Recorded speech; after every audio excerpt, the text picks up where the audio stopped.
সকালের কুয়াশা ঢাকা ভোর, প্রকৃতির অপূর্ব সৃষ্টি মনের আয়নায় ফুটিয়ে তোলে অনন্ত অনুভূতি। আর সেই অনন্ত অনুভূতিতে হারিয়ে যেতে আমরা চলেছি সুউচ্চ সীমাহীন সৌন্দর্যে ভরা পাহাড়ের বুকে, ঝর্ণার পানিতে, সাদা পাথরের দেশে, আপন মায়ায় মিশে।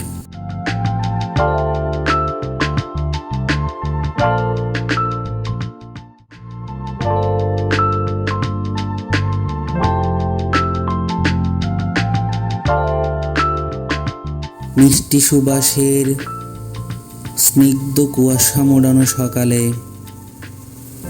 আমাদের গন্তব্যের উদ্দেশ্যে যাত্রার জন্য আমরা খুব ভোরে ঘুম থেকে উঠে বেরোয় পড়লাম। কিছুক্ষণের মধ্যেই আমাদের গাড়ি চলে আসলো।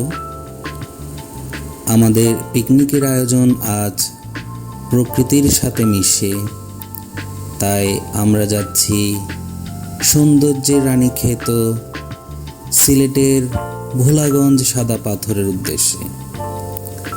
আমাদের পিকনিকের পুরো আয়োজনে আপনাদের সাথে থাকার জন্য অনুরোধ করছি। ঝড়ো বাতাসে ঝরিয়া পড়ে গাছের গোলাপ ফুল, প্রকৃতিকে ভালোবেসো, হবে না কোনো ভুল। জীবনের হতাশা, দুঃখ, বেদনা থেকে মুক্ত থাকার অন্যতম উপায় হলো প্রকৃতিতে ঘুরে বেড়ানো।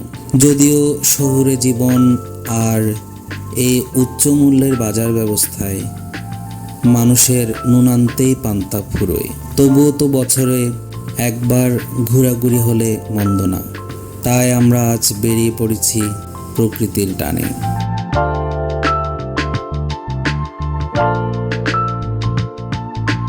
দেখতে দেখতে আমরা শায়েস্তাগঞ্জ পার হয়ে গেলাম।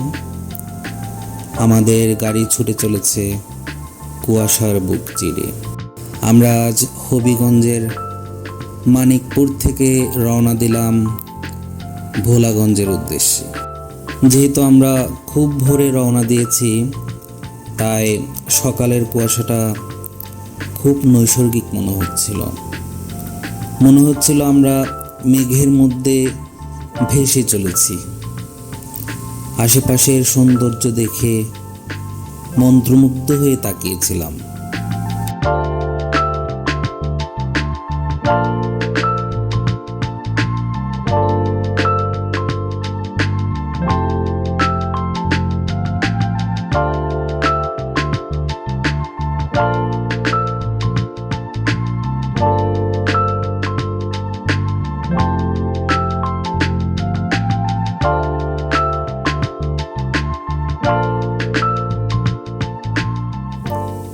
এর মধ্যে আমাদের খাওয়া পর্ব শুরু হলো সেদ্ধ ডিম আর পাকা কলা দিয়ে।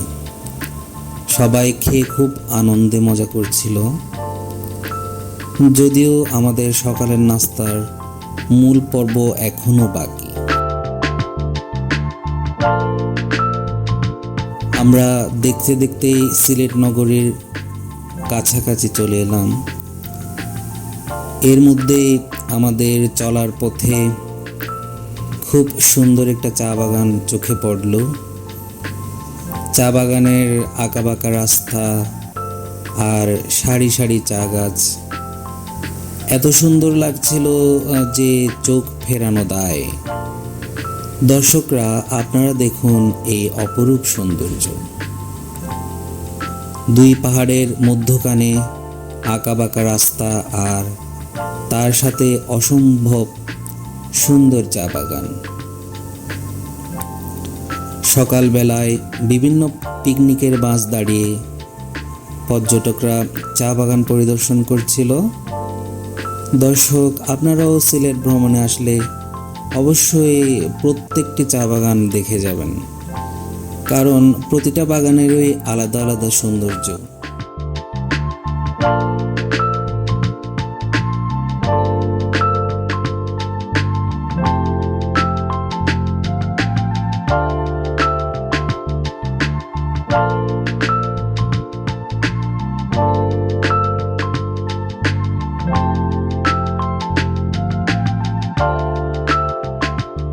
ইতিমধ্যে আমরা সিলেট নগরীর খুব কাছাকাছি চলে আসলাম।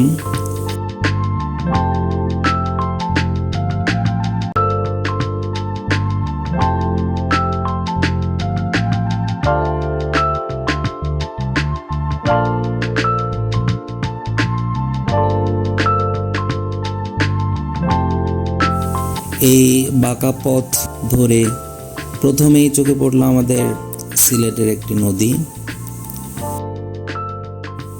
এরপরই আমরা সিলেটের প্রধান নগরীতে প্রবেশ করলাম।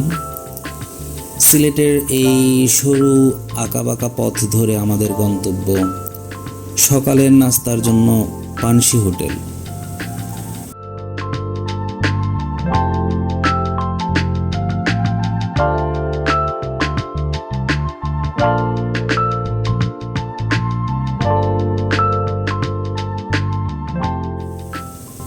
আমরা চলে এলাম সিলেটের বিখ্যাত পানসি হোটেলে। বন্ধুরা, থুরা ঠেকায় ফুরা বাজার করতে চাইলে আপনারা অবশ্যই পানসি বাজারে যেতে পারেন। আমাদের সকালের নাস্তার জন্য আমরা পানসি হোটেলের বিখ্যাত খিচুড়িটা বেছে নিলাম, যার মূল্য প্রতি প্লেট 65 টাকা করে। এরপর আমরা পানসি হোটেলের চা খেয়ে আমাদের সকালের নাস্তার পর্ব শেষ করি। বন্ধুরা, বলে রাখি, পানসি হোটেলের এই খিচুড়িটা সত্যি খুব মজার ছিল। কেউ কেউ তো বসা থেকে উঠতেই চাইছিল না। যদিও আমাদের মেন গন্তব্যে আমরা এখনো পৌঁছাইনি, এর মধ্যেই নাস্তা পর্ব শেষ করে আমরা ভোলাগঞ্জের উদ্দেশ্যে রওনা দিলাম। সম্পূর্ণ কংক্রিটের এই আঁকাবাঁকা রাস্তাটি ভোলাগঞ্জের প্রধান রাস্তা। পথটি খুবই সুন্দর আর মসৃণ। আশেপাশে বেশ কিছু নৌকা, ছোটোখাটো নদী আর পাথর ভাঙার মেশিন চোখে পড়ছিল। এখানের মানুষের জীবন জীবিকা সম্পূর্ণ অন্যরকম। পাথর ভাঙা শিল্প আর পর্যটন এলাকা নিয়েই এখানের মানুষের জীবন জীবিকা নির্বাহ হয়। বন্ধুরা, আমরা তো প্রায় ভোলাগঞ্জে চলেই এলাম। আপনারা নিশ্চয়ই দূরে দেখতেই পাচ্ছেন আকাশে বিশাল মেঘ হয়েছে, কিন্তু আসলেই কি তা মেঘ? আপনাদের কাছে প্রশ্ন রইল।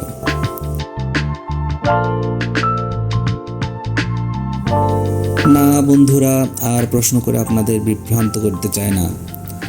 আপনারা নিজেরাই দেখুন প্রকৃতির এই অপার সৌন্দর্য।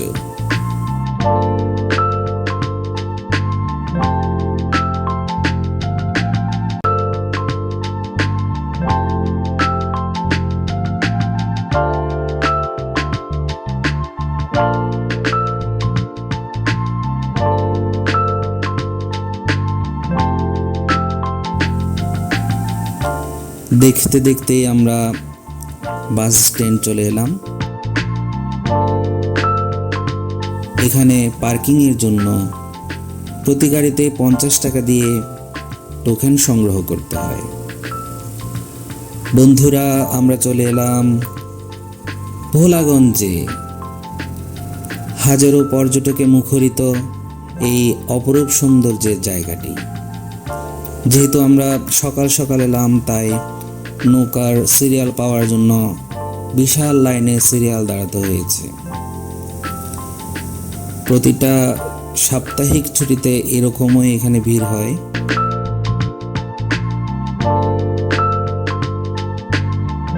তো আমরা প্রায় 30-35 মিনিট পর আমাদের নৌকার সিরিয়াল পাই। এখন আমরা মাঝির জন্য অপেক্ষা করছি।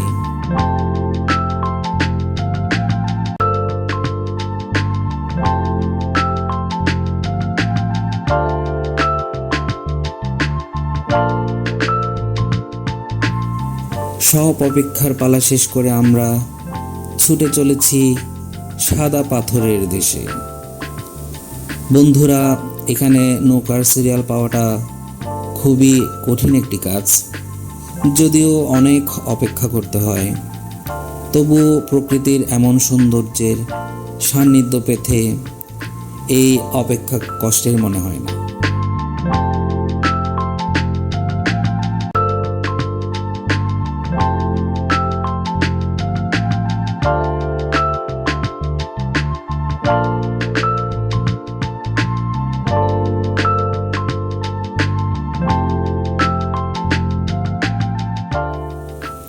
আমরা সবাই নৌকায় উঠে পড়লাম।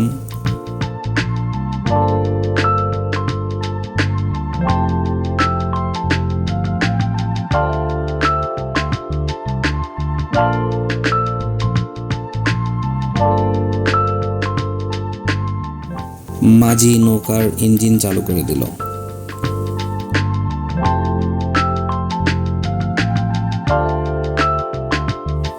হুরে, কিছুক্ষণের মধ্যে আমরা পৌঁছে যাব সাদা পাথরের মেইন স্পটে।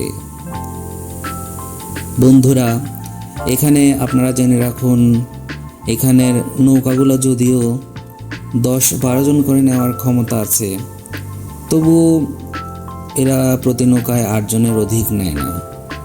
আমরা যেহেতু 16 জন, তাই 2টো নৌকা ভাড়া করতে হয়েছে। এখন যদিও বর্ষা মৌসুম না, তাই যে কোনো সময় এখানে চর পড়ে যেতে পারে। তাই এখানের নৌকা সমিতির সবাই মিলে নৌকা চলাচলের জন্য কিছুটা বালি কেটে নদী গভীর করে রেখেছে। তবুও যেহেতু পানির স্রোত বেশি ছিল, তাই কিছু কিছু ভলান্টিয়ার পানির মধ্যে দাঁড়িয়ে নৌকাগুলোকে সঠিক স্থানে চলার জন্য দেখিয়ে দিচ্ছিল। দেখুন বন্ধুরা, এখানে শুধুমাত্র হাঁটু পরিমাণ পানি রয়েছে। প্রচুর পরিমাণ সারি সারি নৌকা এক গ্রুপকে দিয়ে আরেক গ্রুপকে পৌঁছিয়ে দিচ্ছিল।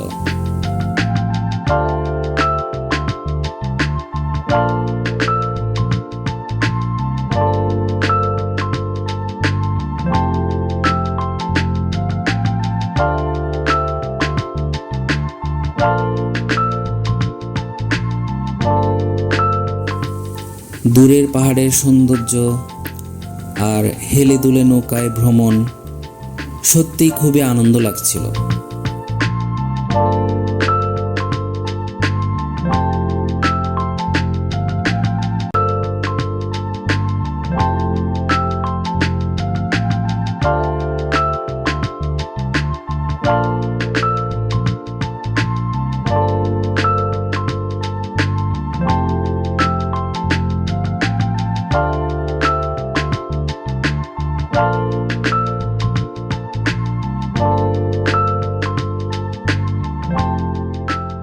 একটু একটু করে আমরা চলে এলাম আমাদের প্রধান গন্তব্যে। বন্ধুরা, আমরা চলে এলাম সাদা পাথরের দেশে।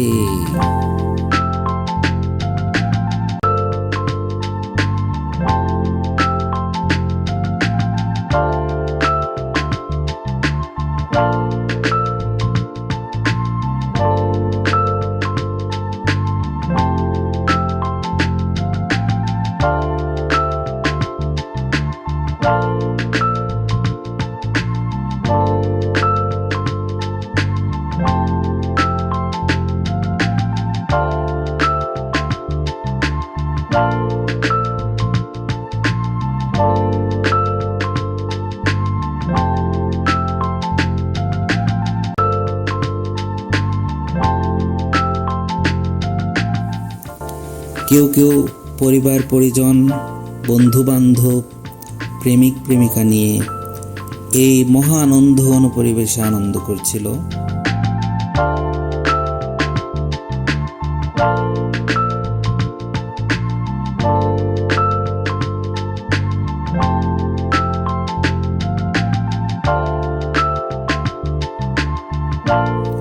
স্বচ্ছ পানি, সাদা পাথর, দূরের সুবিশাল পাহাড়, পাহাড়ের চাদরে মোড়া কুয়াশা, সবকিছু মিলেমিশে একাকার।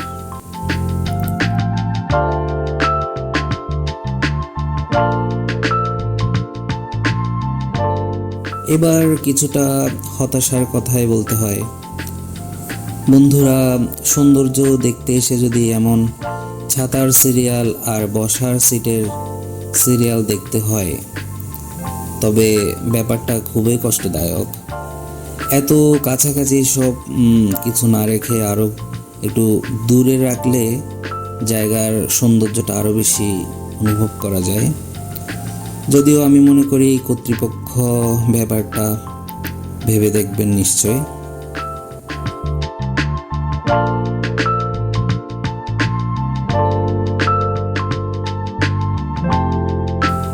দেখতে দেখতে আমরা 2 ঘন্টা কাটিয়ে দিলাম। পানিতে দাবাদাবি, পাথরে পিছলে পড়ে গিয়ে স্রোতের সাথে চলে যাওয়া, সবার সাথে ছবি তোলা, সব কিছুরই আনন্দ বুকে নিয়ে ফিরে আসছি আমাদের দুপুরের খাবারের আয়োজনে।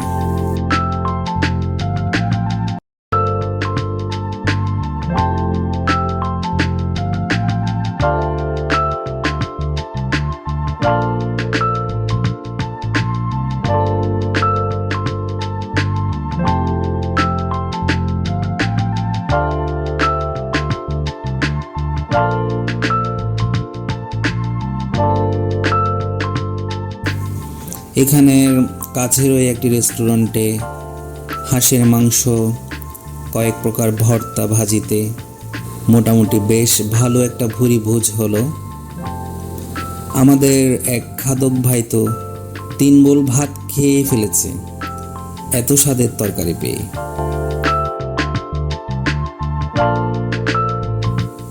সুন্দর একটা খাওয়া পর্ব কাটিয়ে আমরা আবার রওনা দিলাম আমাদের অন্য গন্তব্যে।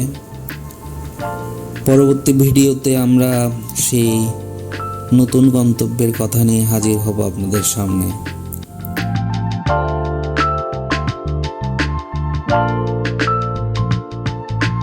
এতক্ষণ ধরে পুরো পর্বটি দেখার জন্য আপনাদের অনেক অনেক ধন্যবাদ। সময় কাটুক আনন্দে, সময় কাটুক মহা আনন্দে। সবাইকে ধন্যবাদ।